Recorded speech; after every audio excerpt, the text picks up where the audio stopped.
Very important for board purpose, 3 या 4 mark के लिए डेरिवेशन पूरा आता है, इसीलिए मैं डेरिवेशन भी करा रहा हूँ आपको, ठीक है। अदरवाइज हम लोगों को सिंपल डायरेक्ट रिजल्ट भी यूज करने हैं जेईई में, डायरेक्ट रिजल्ट बहुत बार यूज करने हैं, ठीक है।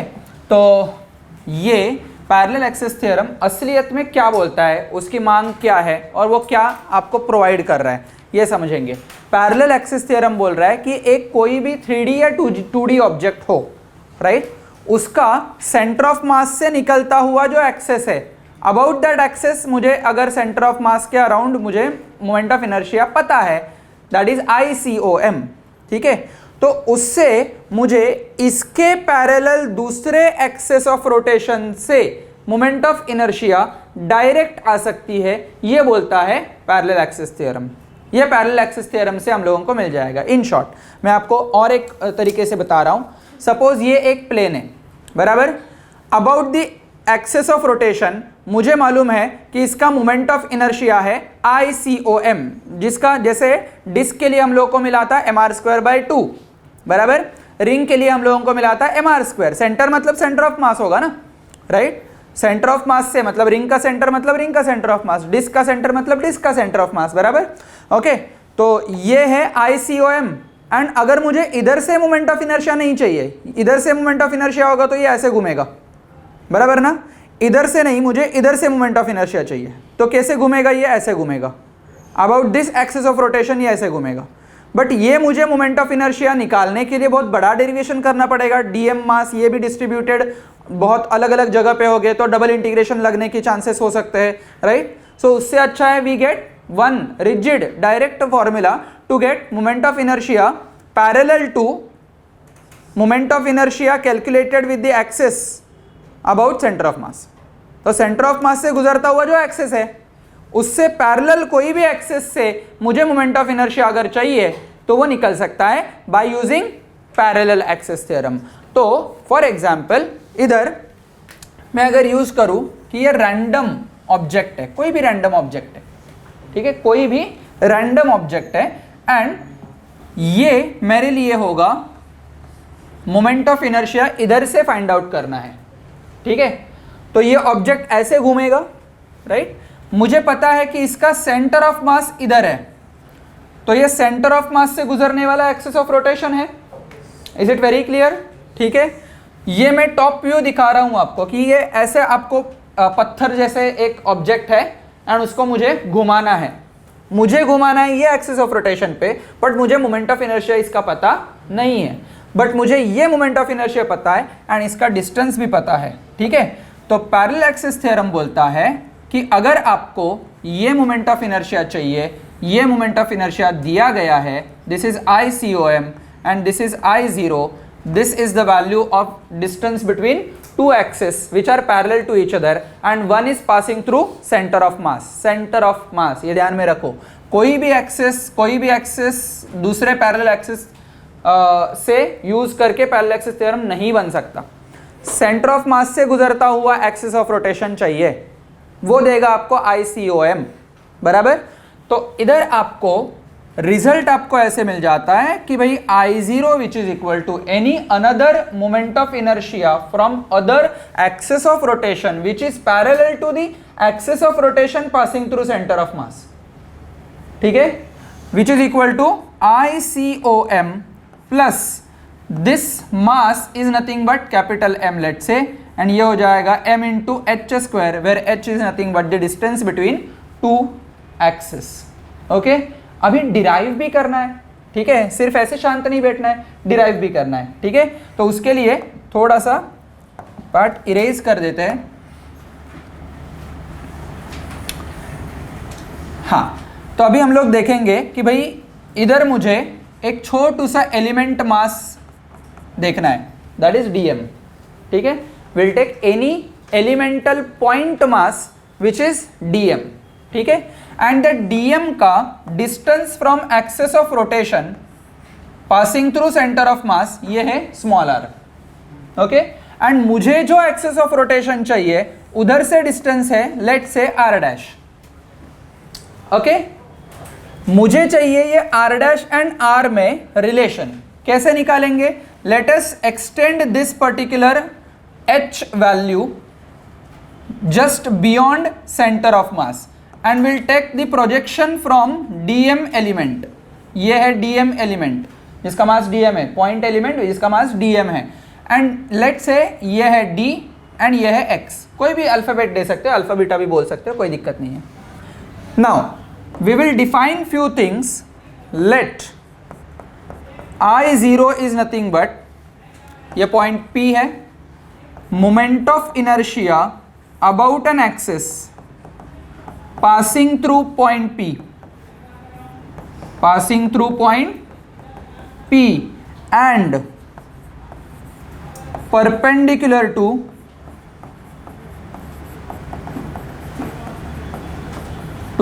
plane, and very important thing is parallel to the axis of rotation passing through center of mass. ठीक है, parallel to axis of rotation AOR passing through center of mass, passing through center of mass. ठीक है, ICOM क्या होगा, इधर मैं लिख देता हूं. What is ICOM? Moment of inertia of object about an axis passing through center of mass.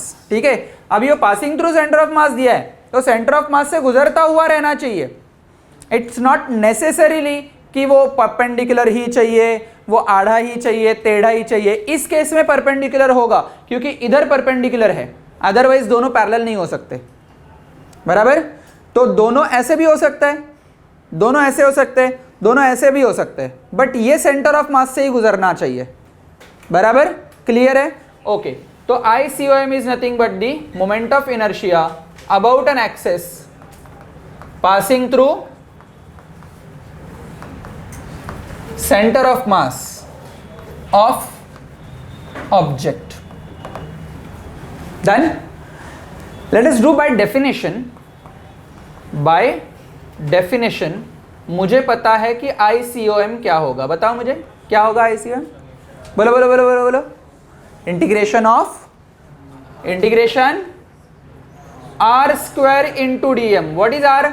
r is nothing but the distance of dm from center of mass वाला axis of rotation, center of mass वाला axis of rotation, and r dash is nothing but the distance of dm from axis of rotation at point P, at point P.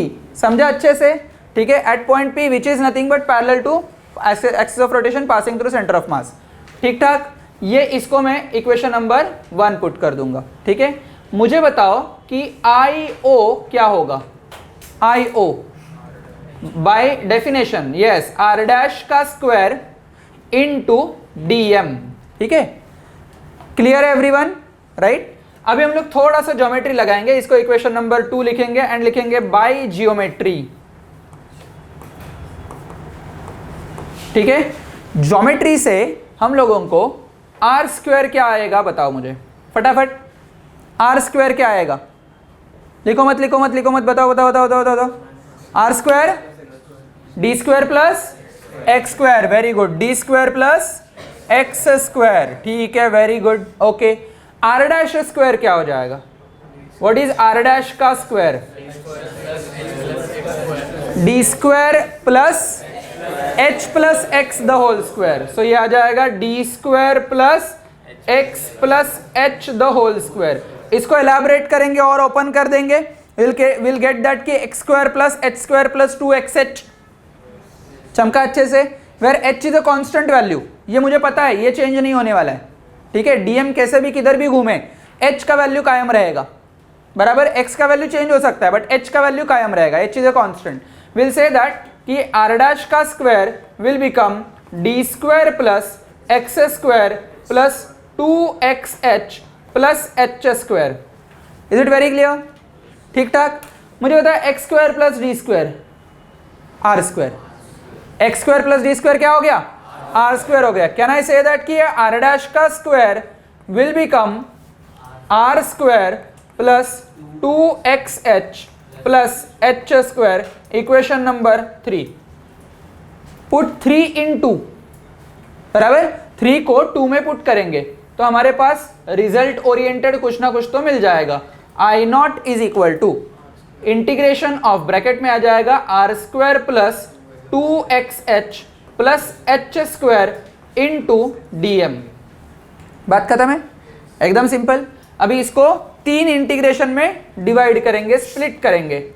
I0 is equal to integration of r square into D m plus integration of, क्या constant निकाल सकते हैं बाहर, 2h constant निकाल सकते हैं, will get that 2h constant integration x dm plus ये h स्क्वायर कांस्टेंट है, बाहर निकाल सकते हैं, इंटीग्रेशन ऑफ dm, बराबर।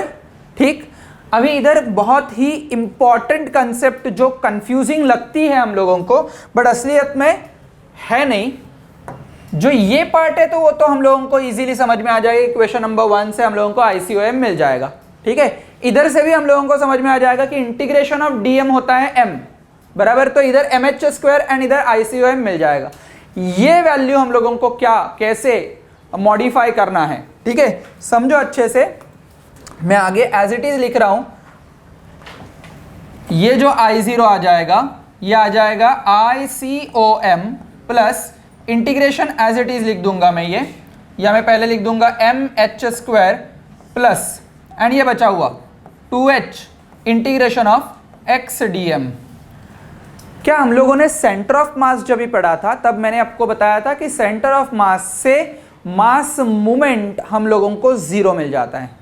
सेंटर ऑफ मास से मास मूवमेंट हम लोगों को 0 मिल जाता है। सेंटर ऑफ मास पे मास मूवमेंट 0 मिल जाता है। मास मूवमेंट मतलब क्या, mass multiplied by distance of that mass from reference point, distance of that mass from reference point. इधर हमारे लिए x ऐसे मैंने लिखा है, x है मतलब रेफरेंस पॉइंट क्या है, centre of mass. Reference point क्या है, centre of mass, and mass movement about centre is always 0, and इसीलिए ये वैल्यू क्या आ गई, 0। ठीक है, इसमें नीचे हम लोगों को रीजन लिखना है as mass movement about centre of mass always 0।